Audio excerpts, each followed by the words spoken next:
Hello বন্ধুরা, আশা করছি সবাই ভালো আছো। তো আজকের পাঠ হলো শ্রীমদ্ ভগবদ্গীতার 2য় অধ্যায় 30তম শ্লোক। তাহলে চলো আর দেরি না করে শুরু করি। শ্লোকটি হলো দেহি নিত্যম বোধহং দেহে সর্বস্ব ভারত তস্মাৎ সর্বাণি ভূতানি ন তং সচিতু মহর্ষি। এই শ্লোকটির সহজ অর্থ হলো, হে অর্জুন, সমস্ত জীবের দেহে অবস্থানকারী আত্মা চিরকাল অবদ্ধ, যাকে হত্যা করা যায় না। অতএব কোনো জীবের জন্য তোমার শোক করা উচিত নয়। এটাই হলো এই শ্লোকটির সহজ অর্থ। এর তাৎপর্যটি হলো, এই শ্লোকটি 2য় অধ্যায়ের প্রথম অংশের একটি গুরুত্বপূর্ণ উপসংহার। 11 থেকে 29তম শ্লোক পর্যন্ত ভগবান শ্রীকৃষ্ণ আত্মার প্রকৃত স্বরূপ ব্যাখ্যা করেছেন। তিনি বলেছিলেন, আত্মার জন্ম নেই, আত্মার মৃত্যু নেই, আত্মাকে অস্ত্র দ্বারা কাটা যায় না, আগুনে তাকে পোড়াতে পারে না, জল ভিজাতে পারে না, বায়ু শুকাতে পারে না, আত্মা নিত্য, শাশ্বত ও অবিনশ্বর। এখন 30তম শ্লোকে তিনি এই সমস্ত শিক্ষার সারসংক্ষেপ করে অর্জুনকে বলছেন, যেহেতু আত্মা কখনো ধ্বংস হয় না, তাই দেহের মৃত্যুকে কেন্দ্র করে অতিরিক্ত শোক করা উচিত নয়। এরপর চলো শ্লোকটিকে ধাপে ধাপে বিস্তারিতভাবে ব্যাখ্যা করি। তো শ্লোকের প্রথমে রয়েছে দেহি। এর মানে হলো যিনি দেহে অবস্থান করেন, অর্থাৎ আত্মা। এর তাৎপর্যটি হলো, এখানে দেহি বলতে দেহকে নয়, দেহের অধিকারী আত্মাকে বোঝানো হয়েছে। যেমন একটি বাড়িতে একজন মানুষ বাস করেন, বাড়ি এবং মানুষ এক নয়, ঠিক তেমনি দেহ হলো বাসস্থান, আত্মা হলো সেই দেহে অবস্থানকারী চৈতন্য সত্তা। শ্লোকের এরপর রয়েছে নিত্যম। এর মানে হলো চিরকাল বা সর্বদা। এর তাৎপর্যটি হলো, আত্মার কোনো শুরু নেই, কোনো শেষ নেই। সে অতীতেও ছিল, বর্তমানেও আছে এবং ভবিষ্যতেও থাকবে। তাই আত্মাকে নিত্য বলা হয়েছে। শ্লোকের এরপর রয়েছে অবদ্ধ অয়ম। এর মানে হলো এই আত্মাকে কখনো হত্যা করা যায় না। এর তাৎপর্যটি হলো, মানুষ কেবল দেহকে আঘাত করতে পারে, কিন্তু আত্মা অস্ত্রের অতীত, আগুনের অতীত ও জল বায়ুর অতীত। তাই কোনো শক্তি আত্মাকে ধ্বংস করতে পারে না। শ্লোকের এরপর রয়েছে দেহে সর্বস্ব। এর মানে হলো সমস্ত জীবের দেহে আত্মা অবস্থান করে।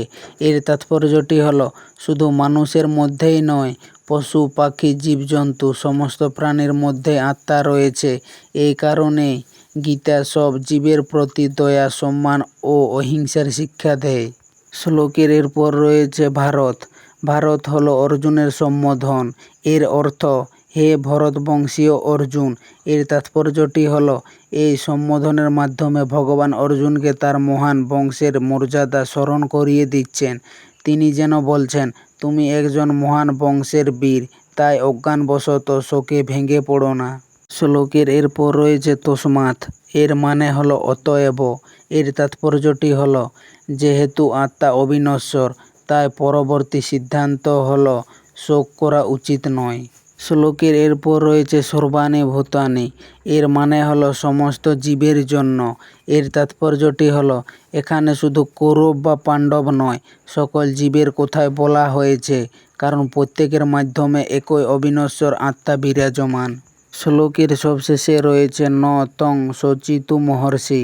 এর মানে হলো তোমার শোক করা উচিত নয়।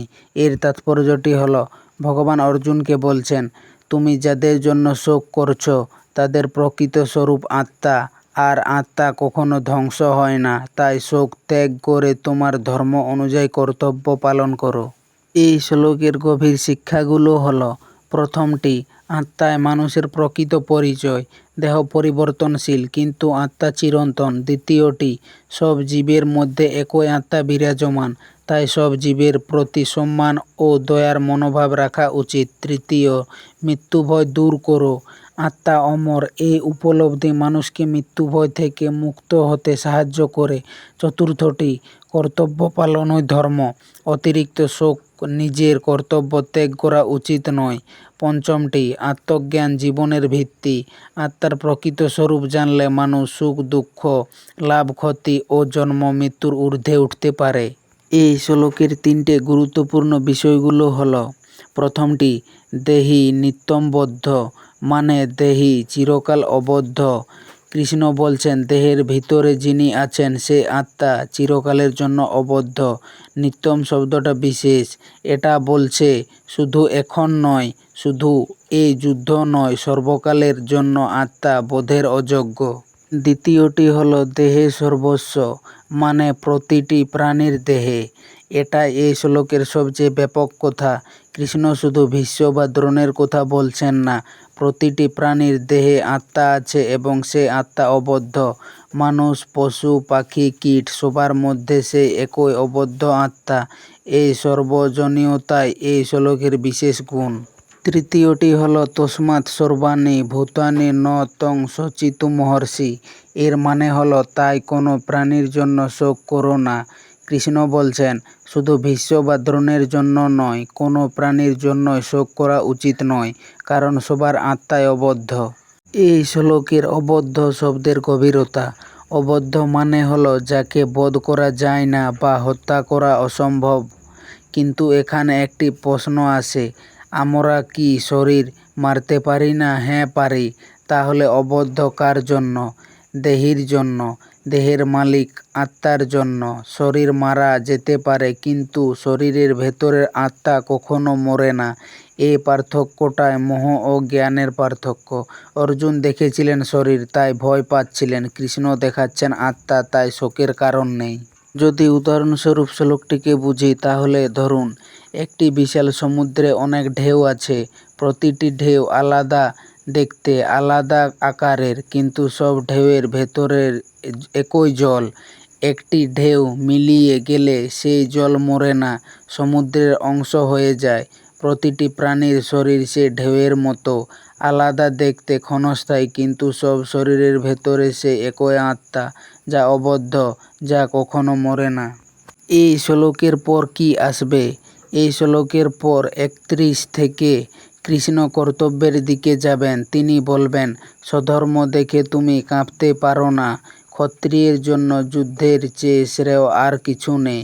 অর্থাৎ আত্মতত্ত্বের জ্ঞান দেওয়া শেষ হয়ে গেছে, এখন কর্তব্যের জ্ঞান শুরু হবে এরপর থেকে। তাহলে আমরা এই পুরো শ্লোকটির থেকে সারসংক্ষেপে পেলাম যে ভগবান শ্রীকৃষ্ণ অর্জুনকে বলছেন, হে অর্জুন, প্রত্যেক জীবের দেহে যে আত্মা অবস্থান করে তাকে কখনো হত্যা করা যায় না। দেহ নষ্ট হলেও আত্মা চিরকাল অক্ষত থাকে। তাই কারোর দেহের মৃত্যুর জন্য অতিরিক্ত শোক না করে নিজের ধর্ম ও কর্তব্য পালন করো। দ্বিতীয় অধ্যায় 30তম শ্লোকে ভগবান শ্রীকৃষ্ণ আত্মতত্ত্বের মূল শিক্ষার উপসংহার টেনেছেন। তিনি বলছেন, আত্মা সকল জীবের দেহে অবস্থান করে। আত্মা চিরন্তন ও অবিনশ্বর। কোনো অস্ত্র বা শক্তি আত্মাকে হত্যা করতে পারে না। তাই দেহের মৃত্যুকে চূড়ান্ত সত্য মনে করে শোক করা উচিত নয়। এই শ্লোক আমাদের শিক্ষা দেয় যে মানুষের প্রকৃত পরিচয় তার দেহ নয়, তার আত্মা। আত্মার এই চিরন্তন স্বরূপ উপলব্ধি করলে শোক, ভয় ও মোহ দূর হয় এবং মানুষ ঈশ্বরের নির্দেশ অনুযায়ী নিজের ধর্ম ও কর্তব্য দৃঢ়চিত্তে পালন করতে সক্ষম হয়। তো বন্ধুরা, এই ছিল শ্রীমদ্ ভগবদ্গীতার 2য় অধ্যায় 30তম শ্লোক। তো শ্লোকটি কেমন হয়েছে? আশা করছি ভালো হয়েছে, সবারই বুঝতে সুবিধা হয়েছে। যদি শ্লোকটি ভালো লেগে থাকে তাহলে লাইক, কমেন্ট, শেয়ার, সাবস্ক্রাইব করে দিও। আর ধন্যবাদ সবাইকে ভিডিওটি শেষ পর্যন্ত দেখার জন্য।